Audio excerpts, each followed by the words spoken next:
بسم اللہ الرحمن الرحیم۔ اللہ تعالیٰ کا عرش کتنا بڑا ہے۔ ایک حدیث میں آتا ہے کہ اللہ کے عرش کے نیچے ایک سمندر ہے۔ اللہ کے عرش کے نیچے ایک سمندر ہے کسی کونے میں۔ اس میں جب موج آتی ہے یعنی لہر، تو ایک لہر کتنی بڑی ہوتی ہے؟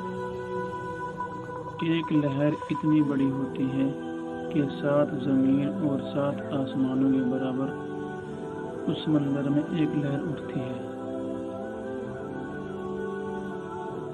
اب آپ اندازہ لگاؤ کہ یہ ایک سمندر کی لہر ہے تو اللہ کا عرش کتنا بڑا ہوگا۔